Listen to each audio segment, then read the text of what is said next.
Hello दोस्तों, मेरे YouTube channel पे एक बार फिर से आपका स्वागत है। मेरा जो YouTube चैनल है अकाउंटेंसी अड्डा, इनका जो मकसद है वो आप लोगों तक अकाउंट से संबंधित जो भी सवाल है या अकाउंट से संबंधित जो भी आप लोगों का क्वेश्चन है, जो आप लोग हल नहीं कर सकते हैं, वो उस तरह के क्वेश्चन का हल जो है आप हमारे YouTube चैनल से प्राप्त कर सकते हैं। अगर आप स्टेट का एग्जाम देना चाहते हैं, स्टेट के एग्जाम में अगर आप बैठना चाहते हैं तो आप हमारे यूट्यूब चैनल से जुड़ें और ये स्टेट से संबंधित जो भी क्वेश्चन है वो हम आपको सॉल्व करवाएंगे। अगर आप 12वीं के स्टूडेंट हैं और 12वीं के क्वेश्चन 12वीं में अकाउंट्स अगर आप पढ़ना चाहते हैं, अगर तो आप हमारे यूट्यूब चैनल से जुड़ें और यहाँ से लाभ उठाएं। ठीक है। अगर आप मेरे यूट्यूब चैनल पे नए हैं तो इसे लाइक करें और हमारे चैनल को सब्सक्राइब करें, हमारे वीडियो को ज़्यादा से ज़्यादा लोगों तक शेयर करें। तो चलिए दोस्तों, आज हम आपके सामने में जो सवाल लेकर के आए हैं वो हमारा सब्सक्रिप्शन है। क्या है? सब्सक्रिप्शन है। चंदे की राशि की गणना हम कैसे करेंगे?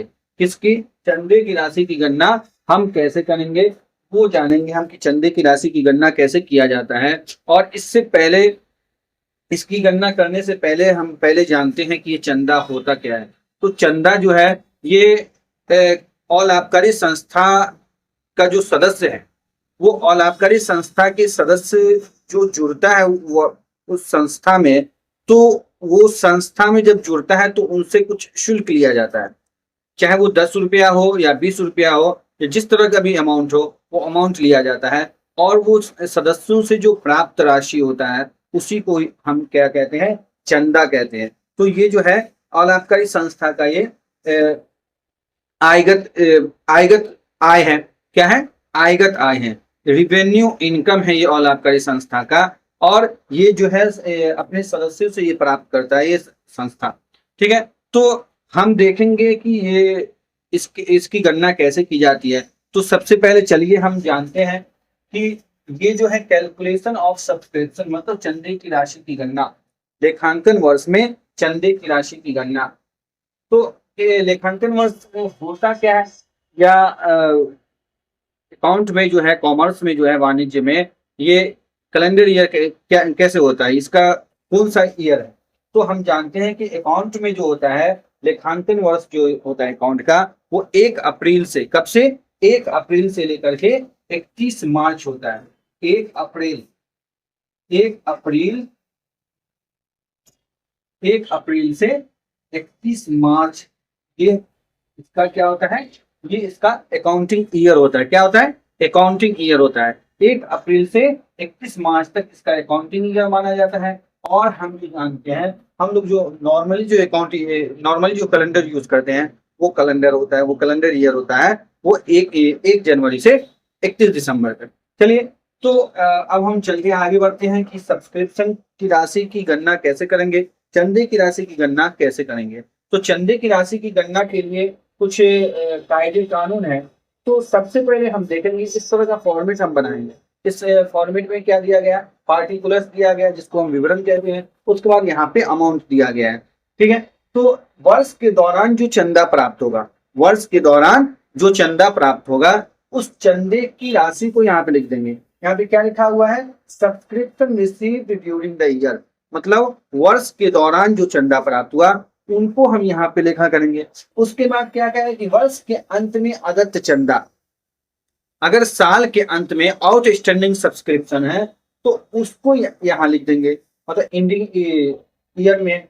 उसके बाद क्या कह रहा है कि वर्ष के प्रारंभ में, मतलब वर्ष के ओपनिंग में, अगर किसी भी तरह का अग्रिम, अग्रिम का मतलब होता है एडवांस, अगर किसी भी तरह का एडवांस चंदा प्राप्त हुआ है तो उसको यहाँ पे लिख देंगे। और इस दोनों को जोड़ करके, इस दोनों को, मतलब आउटस्टैंडिंग वर्ष के अंत में, मतलब क्लोजिंग आउटस्टैंडिंग और ओपनिंग एडवांस, दोनों को जोड़ करके हम कहाँ लाएंगे?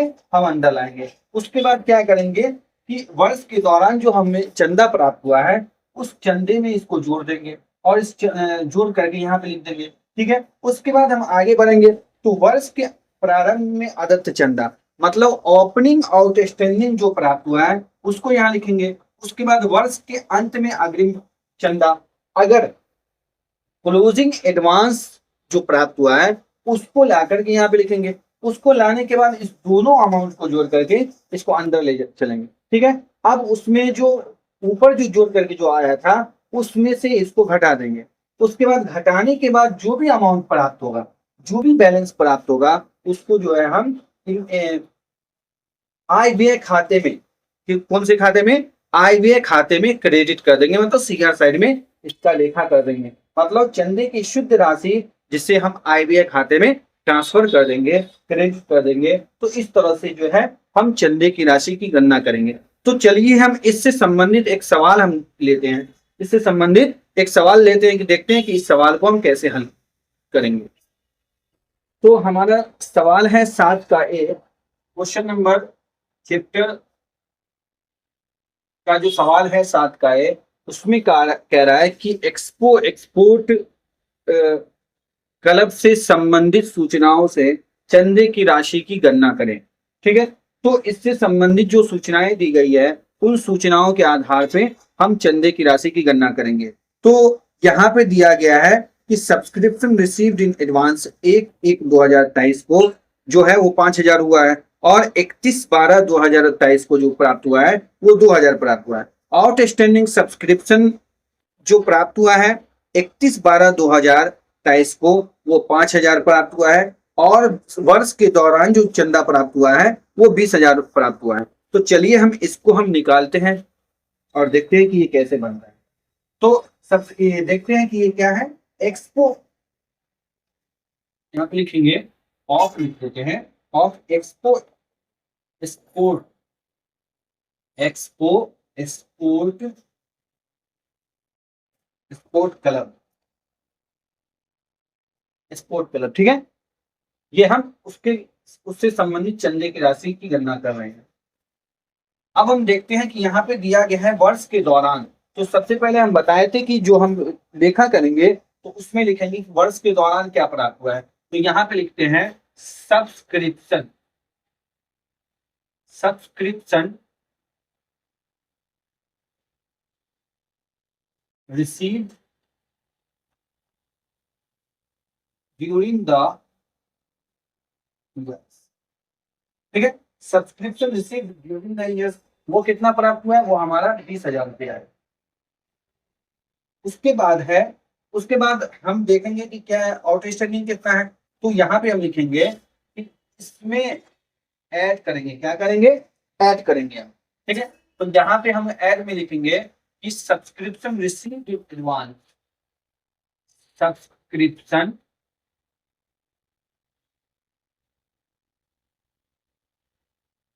रिसीव्ड इन एडवांस, कितना एडवांस है, वो 1/1/1/2023 में कितना एडवांस प्राप्त हुआ है। तो एडवांस हम हमारा जो प्राप्त हुआ है वो 5,000 रुपया प्राप्त हुआ है। इस 5,000 को यहाँ पे लिख देंगे। उसके बाद यहाँ पे फिर लिखेंगे कि एड में सब्सक्रिप्शन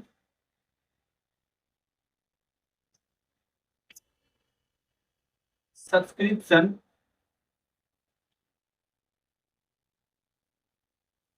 आउटस्टैंडिंग, आउटस्टैंडिंग, ठीक है, आउटस्टैंडिंग ये कब है, ये है 31/12/2023 का है।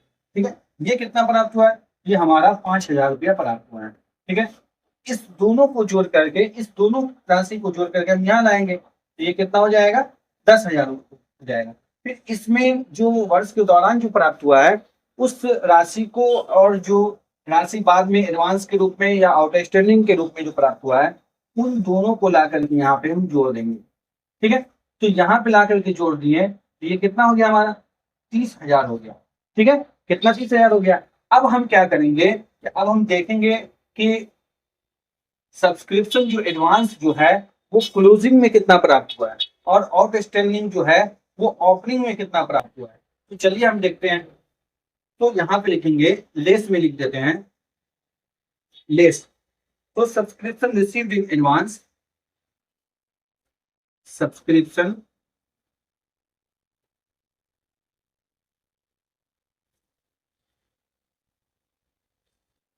इन एडवांस एडवांस कब है? 31/12/2023 को।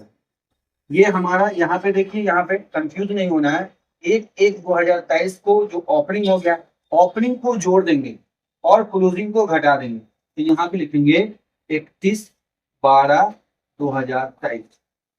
ठीक है, यहाँ पे कितना है? ये हमारा राशि है 2000 रुपया, 2000 रुपया। तो इसमें से इसको हम घटा दिए तो ये कितना प्राप्त हो गया? ये हमारा प्राप्त हो गया 28,000। तो ये जो 28,000 रुपया ये प्राप्त हुआ, ये हम इसको इनकम एंड एक्सपेंडिचर अकाउंट के इनकम जो साइड है, क्रेडिट जो साइड है, उसमें हम दिखा देंगे। ठीक है, तो लिखेंगे income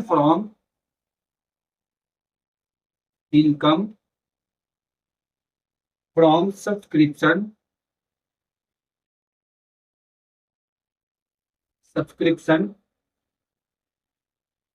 for the years 2022, which is to be shown on the कौन सा side? Credit side of income and expenditure account. ठीक है, इनकम एंड एक्सपेंडिचर अकाउंट के साइड पे इस राशि को दिखा देंगे। तो ये था हमारा चंदे से संबंधित सवाल। अगर इस सवाल में किसी को किसी भी तरह का डाउट है तो वो हमें कमेंट सेक्शन में लिखें कि अगर कहीं पे कोई भी डाउट है तो वो हमें बताएं कि यहाँ पे डाउट है, तो हम उसे क्लियर कर देंगे। तो एक बार चलिए हम एक बार फिर से इसको रिवाइज कर लेते हैं, दोहरा लेते हैं। तो हम कुछ नहीं करना है, हमें इसे आसानी से हम जो हम ट्रिक बताएं, जो फॉर्मूला बताएं, जो तरीका बताएं, उस तरीके पे इसको लेके चलना है। ठीक है, उस तरीके पे इसको लेके चलना है। तो सबसे पहले क्या करना है कि जो वर्ष के दौरान जो चंदा प्राप्त होगा उस राशि को पहले हम लिख लेंगे। ठीक है, वर्ष के दौरान जो चंदा प्राप्त होगा उस राशि को पहले हम लिख लिए। उस राशि को लिखने के बाद जो हमारा जो एडवांस या आउटस्टैंडिंग है, अगर आउटस्टैंडिंग पहले दिया हुआ है तो हम देखेंगे कि क्लोजिंग आउटस्टैंडिंग है, उस क्लोजिंग आउटस्टैंडिंग को ऐड में लिखेंगे। उसके बाद जो है ओपनिंग एडवांस को ऐड में लिखेंगे, क्लोजिंग आउटस्टैंडिंग को ऐड में और ओपनिंग एडवांस को ऐड में लिखेंगे। इस दोनों राशि को, इस दोनों अमाउंट को जोड़ करके हम जो राशि हमें ड्यूरिंग द ईयर प्राप्त हुआ है उसमें हम इसको ऐड कर देंगे। ठीक है, ऐड करने के बाद फिर हम अगला स्टेप में चलेंगे। तो अगला स्टेप में हम करते क्या है कि जो आउटस्टैंडिंग जो ओपनिंग है, ओपनिंग जो आउटस्टैंडिंग है, आदत्त चंदा है, उस आदत्त चंदा को लेस में लिखेंगे। उसके बाद जो क्लोजिंग एडवांस है, मतलब अंतिम जो अग्रिम चंदा है, उस अंतिम अग्रिम चंदे की राशि को हम लेस में लिखेंगे। उस लेस में लिखने के बाद इस दोनों राशि को जोड़ करके हम क्या करेंगे, जो टोटल जो ऊपर जो राशि प्राप्त हुआ है उनमें से इसको घटा देंगे। और जो राशि घटाने के बाद जो अमाउंट हमें प्राप्त होगा उस अमाउंट को इनकम एंड एक्सपेंडिचर अकाउंट के क्रेडिट साइड में ले जाकर के इसको दिखा देंगे। ठीक है, तो इस तरह से हम चंदे की राशि की गणना करेंगे।